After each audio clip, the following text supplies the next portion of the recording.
Bueno, nos quedamos aquí en la pregunta. La 116 fue la última que habíamos contestado. Ahorita vamos a hacer la 117 en adelante. ¿Qué dijeron? Este señor ya abandonó este banco de preguntas. No, pero había tenido mucho trabajo. Pero aquí seguimos, ¿eh? Dijimos que ya vamos a terminar. Y ya luego, ya después que se termine este, vamos a hacer más bancos de preguntas. No, así. No nada más diciéndoles, mira, esta es la respuesta correcta y ya no, sino que viendo por qué esa es la respuesta correcta y por qué las otras no.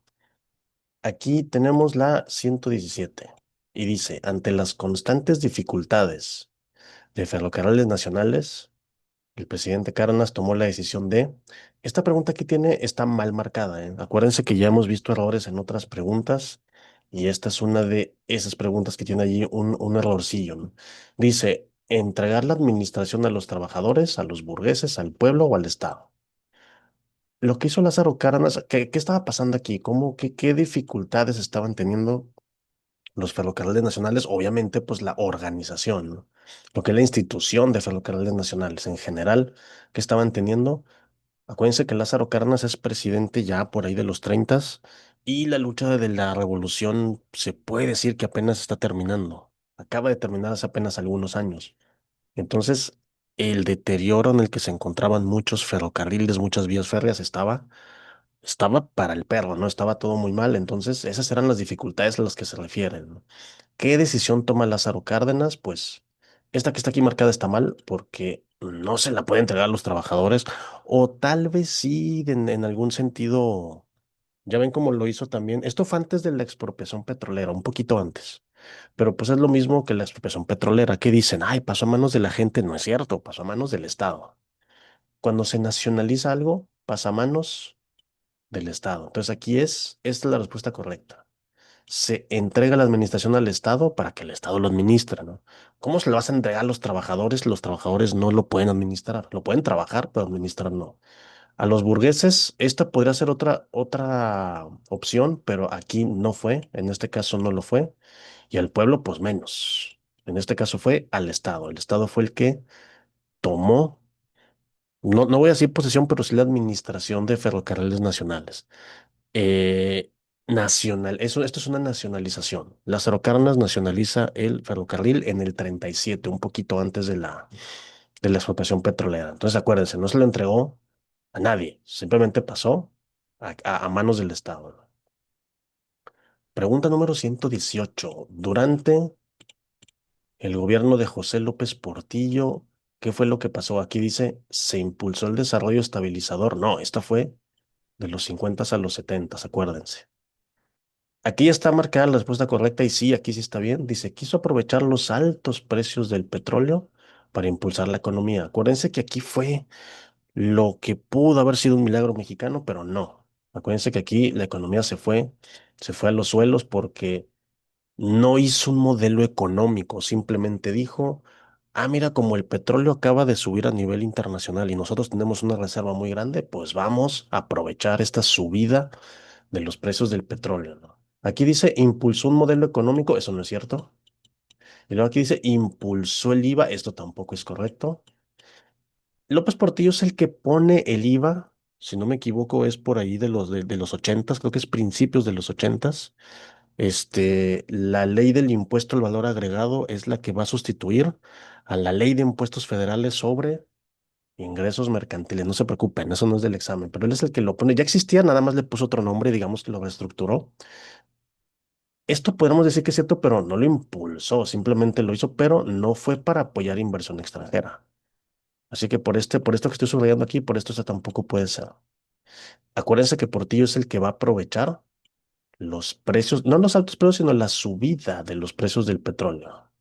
Entonces aquí la opción correcta, aquí sí está bien, es el inciso B, de volada, 119.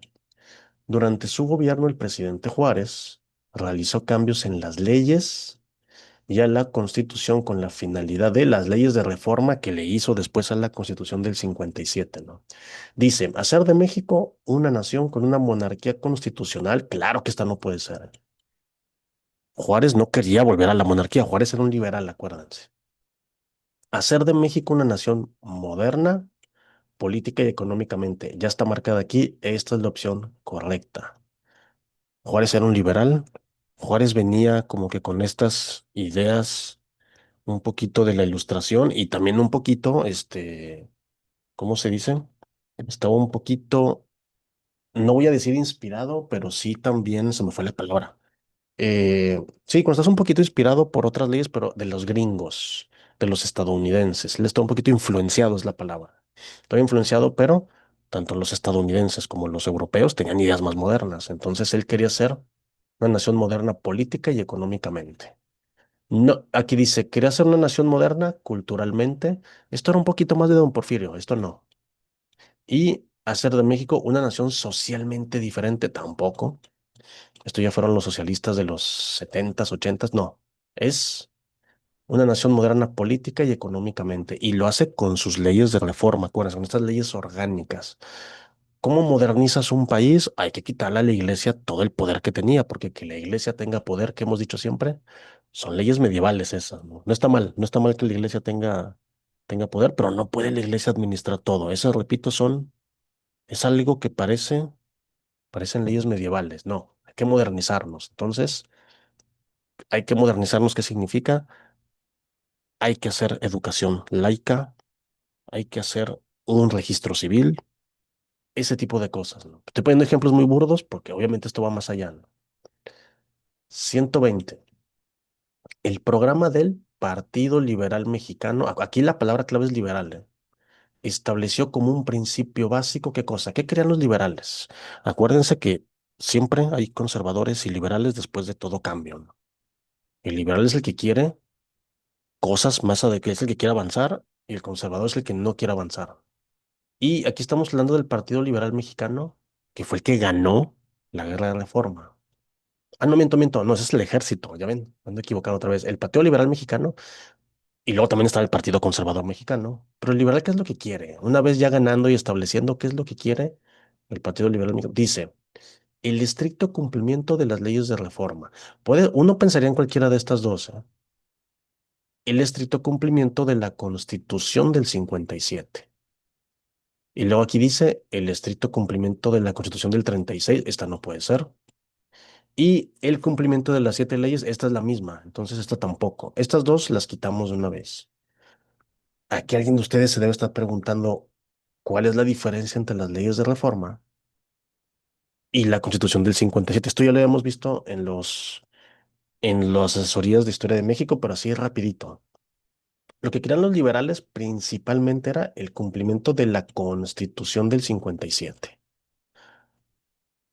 ¿Qué son las leyes de reforma? Estas se hacen en el 59. Se fijan, es un poquito después, son reformas que se le hacen a la misma Constitución del 57, ¿no? Entre esas están las que ya hemos visto, que es, por ejemplo, la Ley Juárez. ¿Sí se acuerdan? Ya hemos visto todo eso, ¿eh? La Ley Juárez, que la Ley Juárez es la que administra los tribunales, acuérdense. Es la famosa ley que divide iglesia de Estado. Es la de administración de tribunales, ¿no? Y luego está la ley la ley La Fragua que no la hemos visto muy a detalle, pero es la de la imprenta, aquella libertad de imprenta. La ley Lerdo, esa también ya la vimos, la ley Lerdo, la ley Ocampos, que es la de los matrimonios civiles, la ley Iglesias. ¿Se acuerdan la ley Lerdo y la ley Iglesias? Rapidito, la ley Iglesias era la de los cobros por bautizos, los cobros por bodas, los cobros por defunciones. Y la ley Lerdo, acuérdense, es la de desamortización de fincas rústicas y urbanas, o sea, de casas que están en la ciudad o casas que están en el campo, de haciendas, todo eso, ¿no? La ley Lerdo es la de las propiedades. Vamos a quitarle a la iglesia esas propiedades que tiene ahí guardadas que no usa y vamos a usarlas nosotros que somos el Estado. Todas esas leyes son las leyes de reforma, pero que son parte de la Constitución. Entonces, aquí uno pensaría que es la A y la B. Nada más acuérdense que las leyes de reforma son parte, no son parte, sino que son como que un producto de la Constitución del 57. Entonces, ahí la respuesta correcta es el inciso B, el cumplimiento de la Constitución del 57, que eso tiene, obviamente, abarca más cosas. Y esta está complicadita, ¿eh? Relaciona los planes, estos cuatro de aquí, con el contenido que les corresponde. Miren, estos cuatro con estos cuatro. Acuérdense que en el examen les van a venir así varias preguntas y nosotros leemos de San Luis de Guadalupe. Híjole, señores, que son muchos, no me acuerdo de todos, qué flojera. Y aquí las opciones son así, ¿no? Nos ponen así. Nosotros cuando ustedes vean esto, no se intimiden. Acuérdense que no tienen que saberse todo, nada más. Hay que estar seguros de uno o de dos. Hay que estar seguros de uno o de dos, ¿no? Aquí, ¿cuáles son de aquí los que más podemos ubicar? Acuérdense que el de San Luis es uno que ya tienen que tener en su radar y el de Tuxtepec también sería otro. Acuérdense que Porfirio Díaz hizo dos, el de la Noria y el de Tuxtepec. Pero vamos a ver, vamos a suponer que no nos acordamos de ese. Y yo digo, bueno, el plan de San Luis. Acuérdense que el plan de San Luis es el que hace Madero y es cuando Madero llama a la gente a la Revolución Mexicana el 20 de noviembre de 1910. Y aquí, mira, aquí tengo el 1D. Aquí tengo el 1D. Madero llama al levantamiento en contra del gobierno de don Porfirio. Es el plan de San Luis.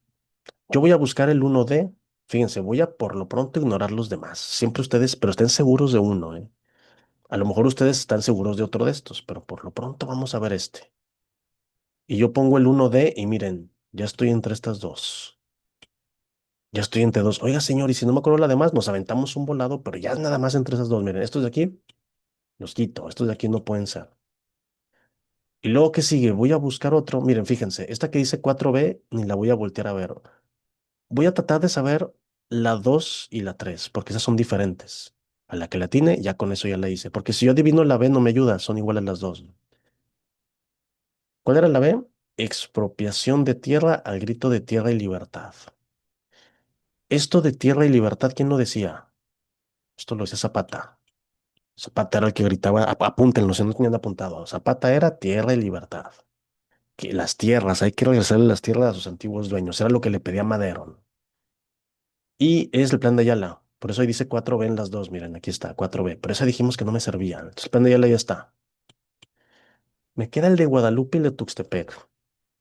El de Guadalupe mucha gente no se lo sabe, pero Guadalupe fue el plan con el que Venustiano Carranza desconoció al gobierno de Victoriano Huerta. Acuérdense que Victoriano Huerta es este señor que traiciona a Madero y lo manda a asesinar a él y a Pino Suárez, ¿no? Pero a lo mejor no nos acordamos de esa, pero de Tuxtepec sí, por eso ahorita lo señalé.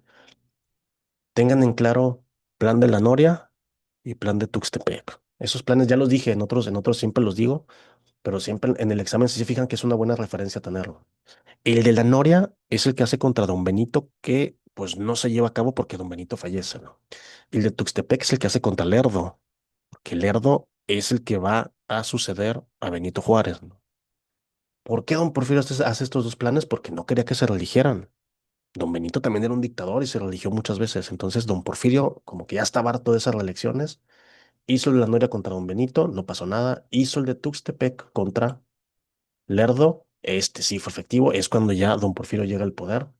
Pero fíjense que aquí, este que dice 3 dice vigencia de la Constitución del 57 y la no reelección como principio fundamental. No me ayuda mucho, porque yo pienso que la Constitución del 57 es de Juárez, pero no.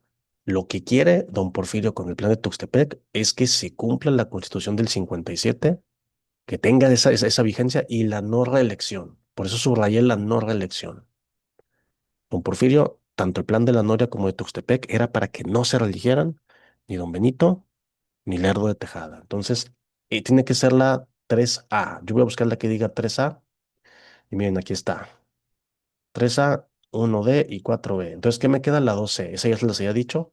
Plan de Guadalupe es cuando don Venustiano no desconoce el gobierno de Victoriano Huerta y, pues, obviamente, hacen allí como que un levantamiento en armas también, ¿no? Se fijan, está complicadita, pero si no tienen algo de esto claro, apúntenlo, porque de estas preguntas en el examen vienen y les hacen de varias formas, entonces mucho cuidado ahí. 122. Principales características de las culturas mesoamericanas. Cuidado aquí, ¿eh? Mesoamericana, o sea que nada más de San Luis, de lo que es ahí la mitad del México de hoy, hasta Centroamérica, nada más ahí. No me está hablando de los incas, no me está preguntando de los mapuches, ni de esos que están allá en Centro y Sudamérica, perdón, en Sudamérica. Aquí dice, inciso A dice alimento, maíz, eso está bien. Minería y construcción de grandes ciudades. Uno pensaría que es la opción A. Uno se iría con esa, pero fíjense, el maíz está bien. Construcción de grandes ciudades, no todas las civilizaciones lo hicieron, pero como quiera yo pondría que a lo mejor sí, tal vez sí, pero la minería no. Mucho cuidado, mucha gente piensa que la minería fue algo que sí se practicaba en el México prehispánico, pero no, la minería la empiezan a usar los españoles cuando llegan y se formó el virreinato. Fue la principal actividad del virreinato, la minería. Pero como las civilizaciones que estaban aquí, mesoamericanas, no manejaban los metales más que los purépechas y muy poquito, pues esa no es una característica de las culturas mesoamericanas. Nada más de uno, tal vez de dos, pero no de todas. Entonces la minería aquí no va, la opción A está incorrecta, ¿no? Agricultura, sí. Religión monoteísta, no. Y miren cómo aquí abajo también dice religión monoteísta. Siempre que ustedes vean monoteísta, no pueden ser. Esto de cultivo en terrazas, alimento, maíz, construcción de pirámides, todo eso está bien. Pero la religión monoteísta, acuérdense que significa un solo Dios. Mono, uno. Este mono significa uno, teísta, que creen en Dios. Aquí eran politeístas. Poli, muchos. Acuérdense, monomio, expresión de uno. Polinomio, expresión de muchos términos. Monoteísta, que creen en un Dios. Politeístas, que creen en muchos dioses. Entonces, aquí monoteísmo, nada. Eso ya lo trajeron los españoles. Nuestros antepasados españoles trajeron la religión monoteísta que fue el cristianismo. Entonces, aquí fíjense cómo la B tiene todo correcto. Construcción de pirámides, sí. Cultivo en terrazas, sí. Y alimento maíz también. Entonces, la opción B es la opción correcta, ¿no? Pregunta 123. De 1972 al 80 se dio un crecimiento económico que ocasionó.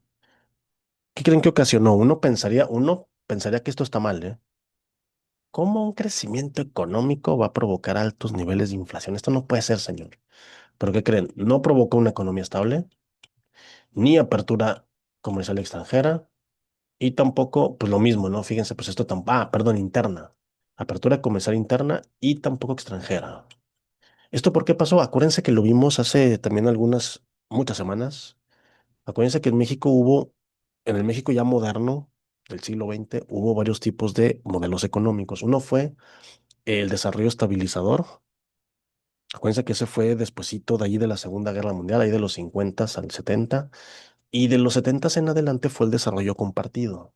Aquí estamos hablando un poquito de esto que estábamos viendo acá, ¿no? Los precios del petróleo para impulsar la economía. Creo que no lo mencioné, pero este plan no fue un modelo económico, fue un plan nada más.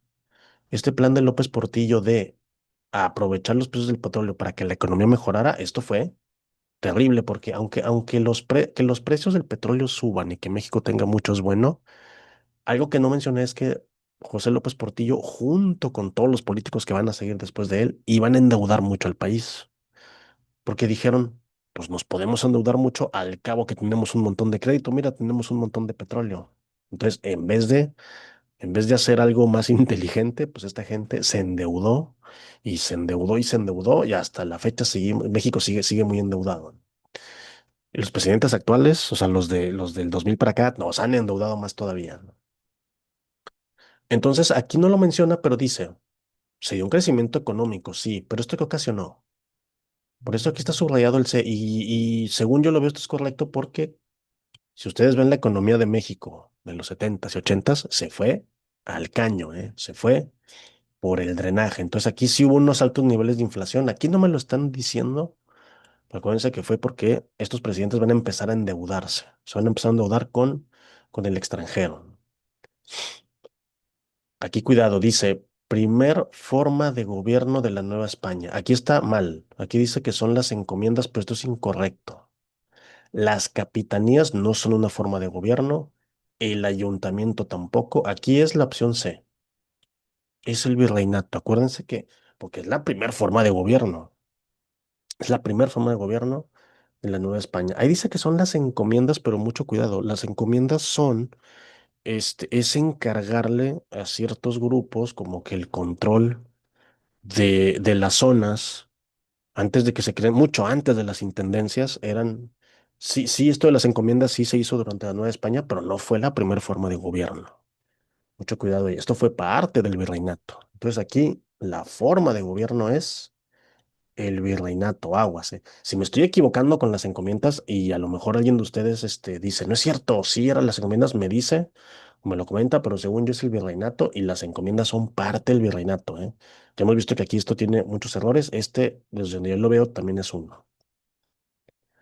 Es el cuerpo colegiado encargado de impartir justicia. Eso está ahí en el video de Historia de México. Y tenía facultades para gobernar en ausencia del virrey. Pero aquí lo importante es esto de aquí. ¿Quién imparte justicia? Acuérdense que el poder judicial, que todavía no existe, pero por decirlo así de esta época, es la Real Audiencia. El ayuntamiento, si ustedes lo buscan así en su guía, el ayuntamiento también se encarga un poquito de impartir justicia, pero de una manera como que más relajada. El ayuntamiento se encarga más que nada de cuestiones económicas, cuestiones sociales, cuestiones de salud, el sistema de salud, el sector educativo, ¿no? Y el Consejo de Indias se encarga de administrar los territorios del Imperio Español en ultramar, ¿no? Entonces, aquí es la Real Audiencia, acuérdense, la Real Audiencia es como el poder judicial de esta época, es el que se encarga de impartir justicia. Si no lo tenían ahí, apunten lo que es muy importante, ¿no? Estamos avanzando rápido, oye. Pregunta 135. ¿Qué fregados? ¿Qué es esto de la ley Lerdo? Ahorita lo mencioné, ahorita les mencioné Lerdo de Tejada, pero ¿qué es la ley Lerdo? Quienes hayan visto los videos de Historia de México ya lo vieron.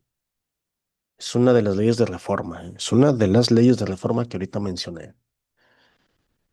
Acuérdense que ahorita mencioné varias. Les mencioné la ley Juárez, la ley La Fragua, la ley Ocampo, la ley Iglesias, y esta era la otra que les mencioné. No me acuerdo si mencioné otra. Acuérdense que principalmente ustedes les van a preguntar tres. Esto ya lo he dicho muchas veces, pero nunca está de más decirlo. Primero, la ley Juárez, que ahorita lo mencioné. La ley Juárez es la que separa iglesia de Estado, la división de tribunales, que el poder judicial se encargue nada más de las leyes, que el poder, que el fuero militar se encargue de lo militar y el fuero civil de la gente, ¿no? Entonces, esto es lo que hace la ley Juárez. Y luego está la ley Iglesias que ahorita les dije. La ley Iglesias es la que prohíbe los cobros de bautizos, de bodas, de misas, de todas estas cosas, ¿no? Han de pensar, oye, pues eso todavía se hace, ¿no? Si uno quiere que le hagan una misa, se paga, sí, pero antes era obligatorio incluso si uno, por ejemplo, si falleció un familiar y queríamos que nos dieran así como que el acta de función, uno tenía que pagar unas cantidades muy, muy altas, ¿no? Hoy como quiera pagamos. Hoy pagamos por un acta de nacimiento, hoy pagamos por un acta de matrimonio o de divorcio, todo eso, pero ya las cantidades no son, digamos que ya están un poquito más relajadas a lo que eran antes, ¿no? Y esta es la ley Lerdo. ¿Qué dijimos que era la ley Lerdo? Acuérdense, son propiedades. Ustedes cuando se acuerdan de la ley Lerdo, acuérdense que son propiedades. Son estas casas que las tenía amortizadas, o sea, que las tenían así como que ahí guardaditas la iglesia, la institución de la iglesia. Y la ley Lerdo lo que hace es que como esas son propiedades, algunas están en la ciudad, que son las fincas urbanas, y otras que están fuera de la ciudad, que son las fincas rurales. Ese tipo de propiedades, pues obviamente el gobierno dice, oye, quiero hacer una escuela, quiero hacer un hospital, quiero construir oficinas, quiero hacer un archivo de tal cosa, oye, pues necesito propiedades y la iglesia tiene muchas, entonces vamos a quitárselas pues para usarlas, ¿no? Entonces aquí es la desamortización de los bienes, eso sí, pero fíjense aquí, dice la C, quitar fueros a militares eclesiásticos, no, esta no puede ser, esta se parece más a la ley Juárez. Y luego dice, desamortización de bienes estatales y el gobierno interino tampoco. Y luego aquí dice desamortización de bienes federales y corporaciones civiles tampoco. No, es bienes eclesiásticos y corporaciones eclesiásticas. ¿Qué significa eclesiástico? De la iglesia. Eclesiástico, apúntenlo así, es de la iglesia, es todo lo que tenga que ver con la institución de la iglesia, ¿no? Entonces, desamortización de bienes eclesiásticos, de bienes a la iglesia. Porque si son bienes federales, pues los voy a quitar, me los voy a quitar a mí mismo, ¿no? No tiene sentido. Y si son estatales, los voy a quitar a lo mejor a privados o también a mí mismo. Entonces aquí es eclesiásticos. Eso fue la ley Lerdo. Pregunta 136. Dice, contenido del artículo 27. Este lo preguntan bastante, ¿eh?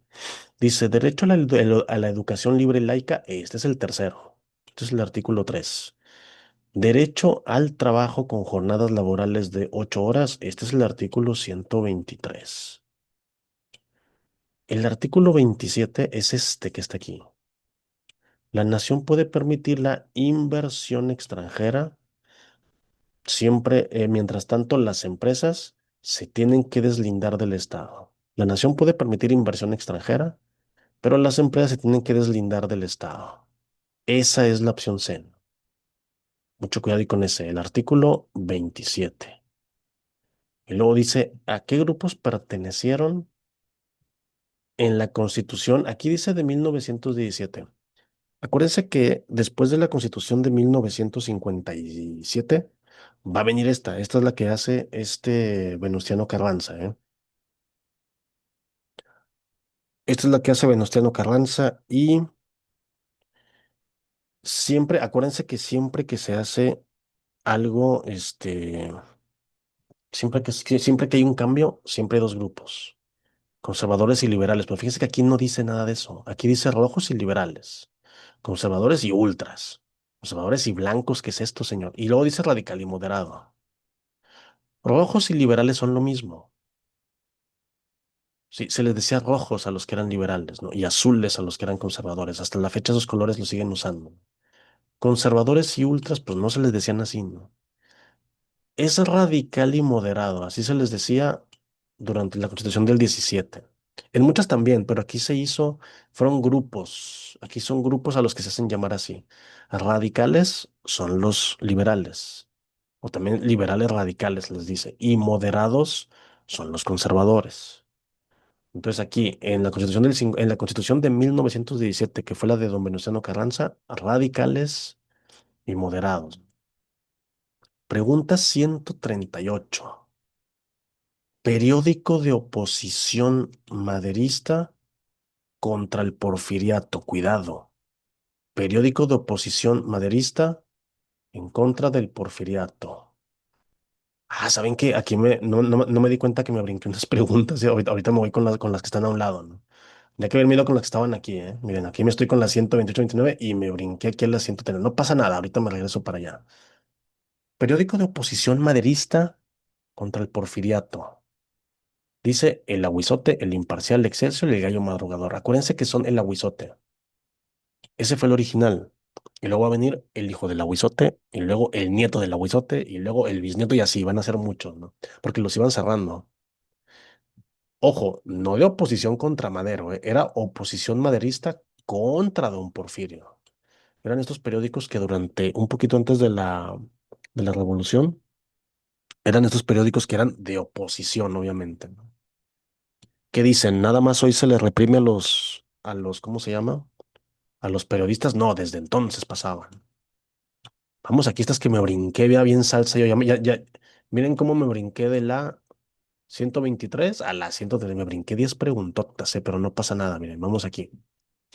De acuerdo con el plan de Agua Prieta, otro plan, señor. Ahorita me dijiste que plan de San Luis y que plan de Tuxtepec y no sé qué, ¿no? ¿Qué querían los sonorenses con el plan de Agua Prieta? Agua Prieta es una ciudad que está en Sonora, por eso dicen los sonorenses. Y dice, quitar a Obregón del poder, quitar a Villa, quitar a Carranza, quitar a Madero. El plan de Agua Prieta se hace por ahí ya de los 1900, no me acuerdo si 20 o 21, yo voy a poner 20. Y es un plan que hace el jefe máximo. ¿Se acuerdan quién era el jefe máximo? Maximato, lo hace Plutarco Elías Calles. Y es para quitar a Carranza del poder. Carranza, el que hizo la constitución del 17, es el plan para quitarlo a él, ¿no? Obregón Obregón, acuérdense que es parte de este grupo de los sonorenses. Madero para esta época, pues lamentablemente ya no existía. A Madero lo mandaron con San Pedro y con Cepillín por ahí de, si no me equivoco, 1913 en la escena trágica. Y Pancho Villa todavía andaba por ahí, pero pues él no estaba en el poder. Entonces aquí es quitar a Carranza del poder. ¿Quién lo quería quitar? Plutarco Elías Calles, el mero mero de este grupo de sonorenses. Y de aquí nos vamos, miren, hasta el México prehispánico otra vez. ¿A qué horizonte pertenece la región? Aquí dice religión, pero es región. Vamos a quitarles el I a la región que abarca desde San Luis Potosí. Ahorita lo mencioné, fíjense, pasando por el río Pánuco hasta Centroamérica. ¿Cómo se llama esta región donde florecieron estas civilizaciones? Unas florecían y luego se iban para abajo, de repente desaparecían y luego surgían otras. Eso fue en Mesoamérica. Aunque saben qué es, dice, ¿a qué horizonte pertenecen? Ah, miren, aquí también tiene un error esta pregunta, ¿eh? Aquí también hay un error porque dice, ¿a qué horizonte pertenecen?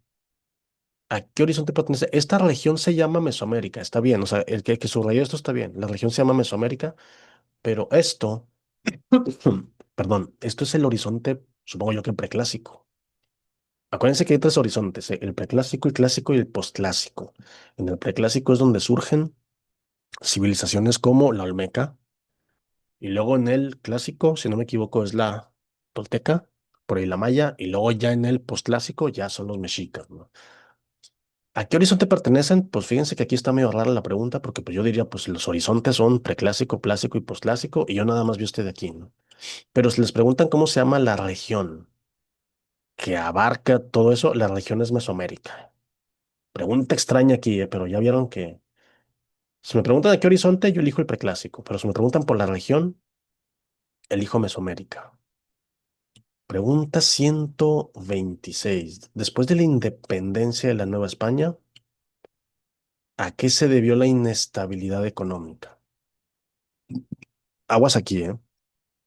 Después de la independencia de la Nueva España, o sea, supongo yo que de México, ¿a qué se debió la inestabilidad? Acuérdense que después de la independencia, México entró, bueno, hasta la fecha hemos estado en una crisis económica siempre, pero entró en una crisis económica siendo que había tenido 300 años de estabilidad, ¿no? ¿A qué se debió esta crisis? Aquí dice, debido a los grandes préstamos por parte de Inglaterra y Francia, entre otros, ¿no? Esta es la opción correcta, pero vamos a ver las demás. Dice, debido a la transición política en la que se encontraba la Nueva España para la formación de un nuevo gobierno. Yo pensaría que es esa, ¿eh? Pero ahorita les voy a decir por qué no es. Debido a que se invirtió un excesivo gasto el proceso de independencia, también esa suena lógica, pero tampoco es. Y debido a que los monopolios se regresaron a la Nueva España. Esta pregunta está muy complicada y a pesar de que aquí ya está la opción correcta, y ahorita vamos a ver exactamente por qué esta es, vamos a ver por qué estas no. Una transición política para crear un nuevo gobierno es algo que puede crear una desestabilidad social, pero no económica, necesariamente. Debido a que se invirtió un excesivo gasto del proceso de independencia, esto podría ser correcto porque tanto el ejército realista como el insurgente, obviamente, pues se desgastaron mucho económicamente, pero eso no hace que un país tenga inestabilidad económica después de que se independiza, ¿no? Y luego aquí dice, debido a que los monopolios, o sea, estos negocios que eran nada más de España, regresaron a la Nueva España. Esto sí pasó. Un montón de empresarios que estaban aquí y que tenían sus bienes y su dinero invertido, pues se fueron a España y allá se quedaron, ¿no? ¿Por qué sí es la opción A? Porque acuérdense que lo vimos también despuesito de la Guerra de Reforma, ¿sí se acuerdan? Cuando Benito Juárez dijo, oigan, voy a dejar de pagar un ratito. ¿Qué era lo que estaba pagando? ¿Se acuerdan? Que vinieron tres países. Y aquí están dos de esos tres, ¿no? Inglaterra, Francia y España. Esos tres países vinieron, ¿se acuerdan? Allí al puerto de Veracruz, vinieron al Golfo de México y dijeron, a ver, pues, ¿cómo que ya no vas a pagar? ¿Pero pagar qué? Pues una deuda, la deuda externa, que desde que México se independiza, se endeuda con Inglaterra y con Francia, y ya después de que España acepta su independencia, también se va a endeudar ahí con España. Y esa deuda es la que estuvo arrastrando mucho tiempo, que fue la que provocó ya me lo provocaba que nos invadieran estos tres países, que al final nada más Francia es el que nos acaba invadiendo, ¿no? Que es cuando traen a Maximiliano y Carlota. Pero es la deuda, son los grandes préstamos por parte de estos países, estas potencias europeas, porque México nada más se independizó y dijo, préstenme dinero. Soy como un niño chiquito que se acaba de quedar sin papá y mamá, préstenme dinero porque pues no tengo, ¿no? Y se endeudó. Entonces aquí a eso se debió la inestabilidad económica. No había estabilidad porque estábamos endeudados. Después de la independencia de la Nueva España, no sé por qué le dicen Nueva España si ya es México, pero bueno, ¿qué país? O sea, dice el país, rayita, que ahorita vamos a llenar con una de estas. intentó retomar México a través del general. ¿A través de quién? Fíjense que las opciones, aunque ustedes no tengan ni idea de esta pregunta, fíjense que las opciones ya solitas nos dan la respuesta, ¿eh? ¿Qué han de decir ustedes? Pues usted, qué chiste, señor, pues usted ya se la sabe, pero no, fíjense que aunque no sepamos, como quiera, vamos a llegar ahí. Miren, retomar. Por eso les he dicho que estos exámenes califican comprensión lectora. ¿Quién puede retomar México? Francia no la puede retomar, ni Inglaterra, porque nunca la han tomado. España nada más la puede retomar. Entonces me voy con uno de estos dos. Y fíjense que hay un nombre que se repite tres veces, que es Isidro Barradas. Él fue el que llegó y trató de retomar México para la Nueva España otra vez, ¿no? Entonces aquí estas tres me están diciendo Isidro Barradas, pero ni es de Francia y aparte el nombre no suena muy francés, ¿no? Y tampoco suena muy inglés. Entonces Isidro Barradas quiso retomar para España a lo que era el México, porque aquí, esto si no me equivoco, fue por ahí de los 1828, 1827, no me acuerdo muy bien la fecha, pero... Ah, no, miento, fue después, fue por ahí de 1830 y algo, porque todavía España no aceptaba la independencia de México. Entonces, por eso lo intenta retomar. Isidro Barradas se va con las manos vacías, no, no, es un fracaso este intento de retomar México, pero es Isidro Barradas. ¿Por qué no es Fernando VII? Porque pues era el rey, Fernando VII, el rey de España, más o menos por estas épocas, cuando España anda perdiendo ya el control de México, ¿no? Causas externas, dice la pregunta 128. Causas externas de la Revolución Francesa. Ahí todavía faltan varias, miren aquí. Causas externas de la Revolución Francesa. Aquí dice expansionismo norteamericano, francés, inglés o portugués. Pues aquí creo que no hay mucho que explicar, ¿no? ¿Por qué vienen los franceses? Pues porque se quieren expandir, pues obviamente ellos mismos, ¿no? Entonces, fíjense, pues nada más hay que unir Francia con Francia. El imperio francés, que en este entonces era de Napoleón III, que era sobrino, no, no era nieto de Napoleón, era sobrino, él quería un expansionismo francés, él quería extender sus fronteras, también él andaba ahí peleándose con otros países en Europa, y él dijo, pues miren, podemos tener otra vez lo que España ya perdió, ¿no? Entonces es por el expansionismo francés. Y por último, vamos a ver esta 129, dice, ¿qué consecuencias trajo la firma del Tratado de Libre Comercio en México? El Tratado de Libre Comercio. Vamos a estas dos y nos vamos. Rapidito, dice, benefició a algunas empresas, a las empresas del Estado, a todas las empresas estatales y se amplió el mercado interno. Yo aquí la opción que elegiría, aquí ya está subrayada la A, que en realidad sí fue lo que acabó pasando. En realidad, por eso está marcada ahí, esta no está en error. Yo pensaría que la intención era esta. La intención era que se ampliara el mercado interno, ¿no? Sí mejoraron las condiciones y hasta la fecha seguimos gozando de esos beneficios del Tratado de Libre Comercio, del que tengamos cosas y las podamos conseguir, porque pregúntenle a sus papás o sus abuelos o bisabuelos cómo era el México antes del TLC y no van a creer lo que les van a contar, ¿eh? No, ni dulces podían comprar, a menos que fueran de aquí. Se benefició empresas, pero nada más algunas. Nada más algunas empresas se vieron beneficiadas por las que tenían condiciones adecuadas para rivalizar o tener tratos con las de Estados Unidos y Canadá. Acuérdense que el Tratado de Libre Comercio es el que hacen Estados Unidos, México y Canadá. Y justo eso nos lleva ahora sí a la última pregunta. ¿Qué presidente lo firmó? Fue Salinas de Gortari, porque esto se hizo en 1993. Entró en vigor el año siguiente, cuando todavía él era presidente, pero no fue ni de la Madrid, ni Portillo, ni Echeverría, porque ellos todos son de los ochentas. Es Salinas de Gortari el que, este, a principios de los noventas va a hacer este tratado con Estados Unidos y Canadá para comercializar, para alinearse. Vamos a dejarlo hasta aquí por hoy. Nos van a faltar aquí unas cuantas, estas nos van a faltar. Y luego ya le seguimos ahorita en las que nos quedamos, ¿no? Ahorita, apunten, tomen apuntes de todo lo que no les sea muy familiar y continuamos esto en el siguiente video.